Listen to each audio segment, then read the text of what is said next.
3 years ago, back when I was a biotech CEO, not steeped in this world. I was just consuming passive media, but was focused on my world of developing medicines. If you had told me that January 6th was in any way an inside job, the subject of government entrapment, I would have told you that was crazy talk.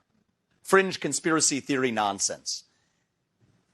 I can tell you now, having gone somewhat deep in this, it's not.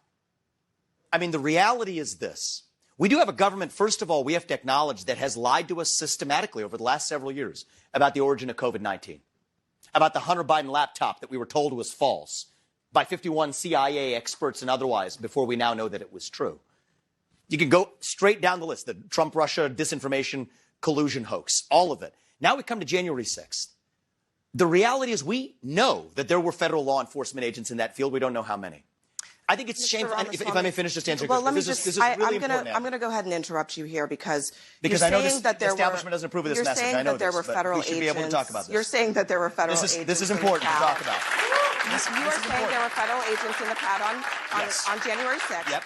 There is no evidence that there were federal agents in the crowd on January 6th. So why, before Congress, when pressed on what the number was, they didn't say there were none? They just couldn't say how many there were. So you're saying that that you have not seen any evidence that there were. We've seen multiple informants suggesting that there were. We know people were FBI informants who were asked to. Is there any evidence? May I just finish this, and then you can come back and question me? Well, let me clarify. I know this is very uncomfortable for you. I'm going to clarify my question. I know this is an uncomfortable issue for many people, but we have to do the truth here. I'm going to clarify my question because I want to make sure that you understand what I'm asking. I understand this deeply, and I told you I was with you 3 years ago. I'm not there now. Where is the evidence? Yes. Where is the evidence that the government had a plot, an inside job? But no, I'm going to tell you what an inside job is because I'm not violence on January 6th. I'm not going to let you put words in my mouth. I'm going to put my words in my mouth, and I'm going to tell you what I mean by that. Where is the evidence that the government was involved in planning or executing January 6th? So I'm going to give you hard facts, and if I may, Abby, I know this is going to be a little uncomfortable. But we're gonna go through this, and you can push back on it after that. And you can push back on that. And let's do this fairly. Why did they suppress footage of now what's been released? 200 hours of footage of shooting rubber bullets into that crowd, shooting tear gas into that crowd. You didn't see that before. You saw what the response was to that.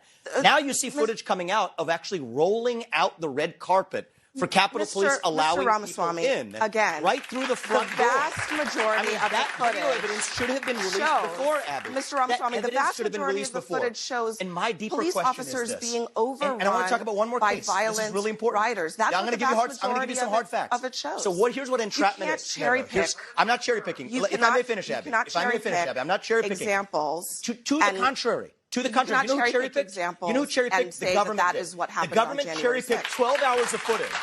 When there was 200 hours of footage. So cherry picking was the government, not me. Release the whole thing. And let me just finish one thing, too, because this is super important as a topic. So I think this is a civil libertarian issue of our time. Gretchen Whitmer's kidnapping. I want to be really clear on this, because it's the same issue in the same FBI, same even part of the FBI. 3 people who were in an alleged plot to kidnap Gretchen Whitmer were acquitted at the end of trial because it was entrapment. That is, government agents put them up to do something they otherwise wouldn't have done. They gave them credit cards with spending limits of up to $5,000, encouraged them to buy munitions, plan something they weren't otherwise willing to plan. So much so, and I want people at home to know this, especially CNN viewers to know this, is that one of the jurors went to those defendants and apologized afterwards, gave him a hug, apologized, seeing what the government had put a poor guy up to who had to go to some Mexican restaurant across the street to get hot water. These people were exploited with credit cards up to $5,000, FBI agents putting them up to a kidnapping plot that we were told was true but was entrapment. Same thing with the Capitol Police. People letting them in freely. Many of those people then being charged. Look, the government cannot put you up to do something and then charge you for it. That's wrong. I don't want to have to. Wrong to the left or the right. I don't want to have to interrupt you. I really don't. But I don't want you to mislead the audience here or at home. I'm not. I think they've been misled by the mainstream media.